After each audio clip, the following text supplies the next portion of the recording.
So this is integrative euvolemia congestion evaluation and discharge. Okay, so euvolemia and this is congested part. Okay, so these are the parameters. Clinical congestion you can evaluate with these parameters: orthopnea, JBP, hepatomegaly, edema, 6-minute walk test. Okay, and this is initial evaluation. So what parameters will use for evaluation? So you will use BNP, NT-proBNP, chest X-ray, then vena cava imaging, and then lung ultrasound. Okay. So here you can see if JBP is less than 8, so this is euvolemic state, and if it is 8 to 10 or hepatojugular reflex is present, then there is mild congestion, and if JBP is 11 to 15 centimeter, there is moderate congestion. Okay, and greater than 16 means severe congestion is there.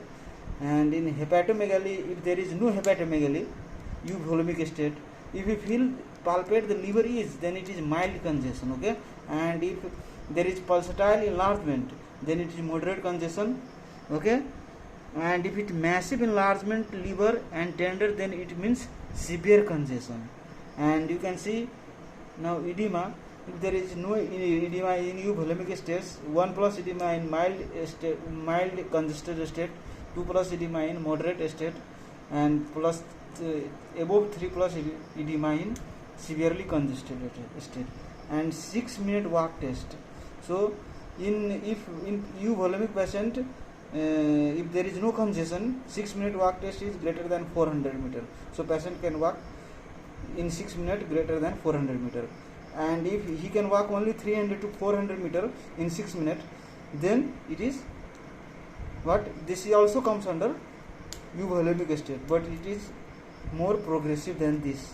And if he can walk only 200 to 300 meter, then it is mildly congested, and only 200 to 200 meter moderately congested state, and less than 100 meter means severely congested state.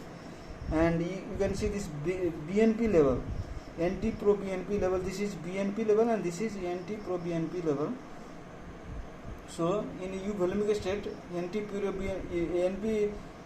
level BNP is less than 100 and NT-proBNP is less than 400.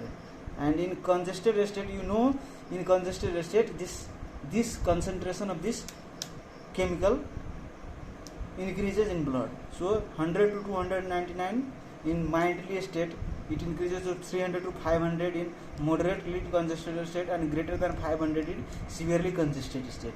Okay, and similarly level of proBNP, NT-proBNP less than 400 in euvolemic state, 400 to 1500 in mild congested state, and 1500 to 3000 in moderately congested state, and greater than 3000 in severely congested state.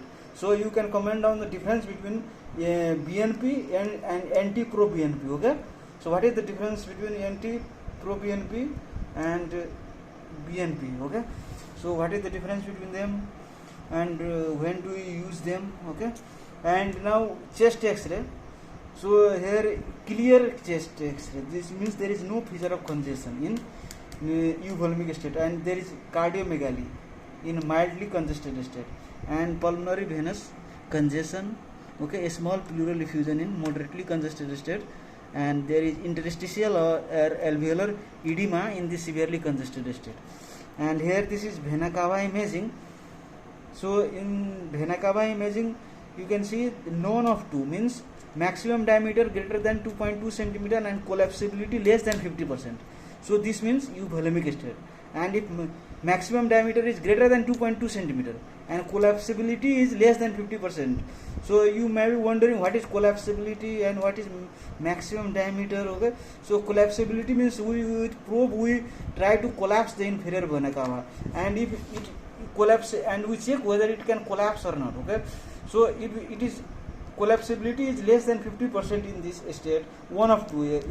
Here it is none of 2, here 1 of 2.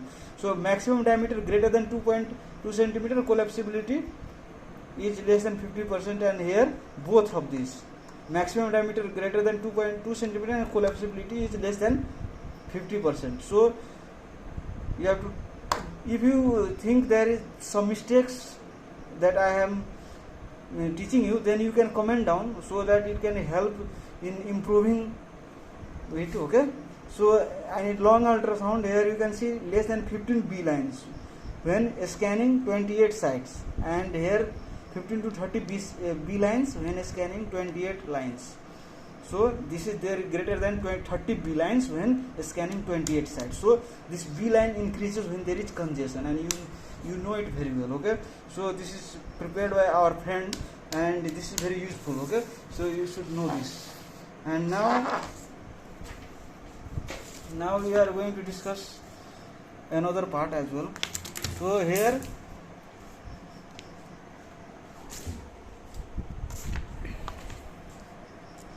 you can see here congestion with volume overload. So if patient is loop diuretic naive, it means patient has not used loop diuretic previously. Okay, so patient is naive. Then a starting dose 1 to 2 times 24 hours. Okay, oral, and home dose intravenously. Okay, so we use this 1 to 2 times in 24 hours and oral.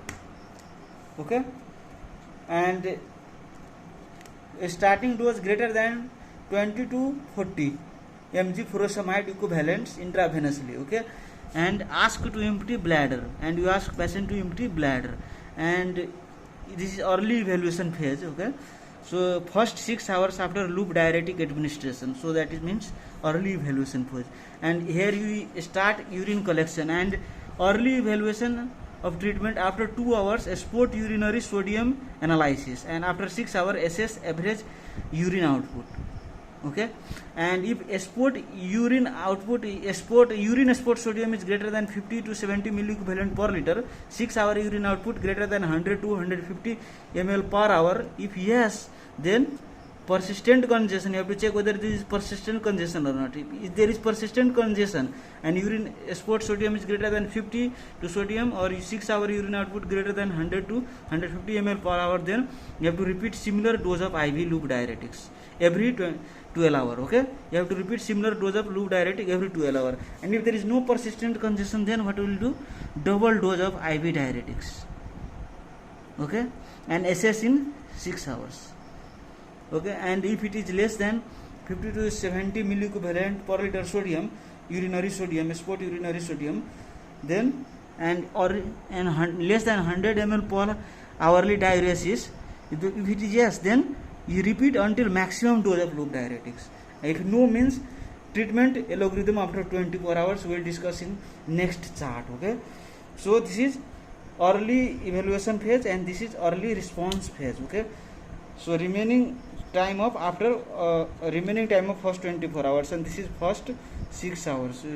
So you can copy this chart if you like it. Okay, and here you can see it is written monitoring of heart rate, rhythm, respiratory rate, oxygen saturation and blood pressure, signs of hypoperfusion. So early use of mineralocorticoid receptor antagonist in low potassium, salt and water restriction, IV potassium and magnesium.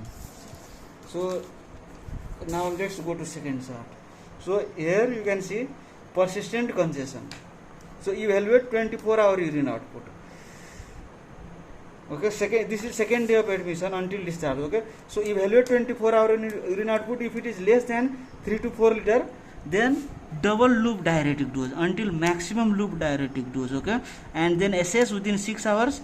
If it is less than 100 ml per hourly diuresis, maximum you have to check whether there is maximum loop diuretic use or not. If there is maximum loop diuretic use, then combinational diuretic therapy. First line is thiazide, second line is acetazolamide or remuneride, third line is SGLT2 inhibitor.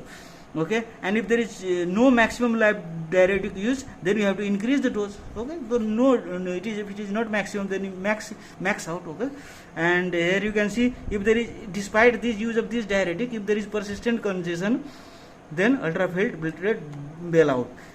Okay, and pre-discharge decongestion evaluation. Okay, so here you can see it is written considering reducing loop diuretic if daily urine output is greater than 5 liter. Okay, so if complete decongestion, then prepare discharge. Clinical stability on oral medication for at least 24 hours. Clinical follow-up Okay, clinical follow-up in 2 weeks, laboratory follow-up, okay, in 2 weeks, and up titration and down titration of drugs. So this chart is important and you can copy this chart. Okay.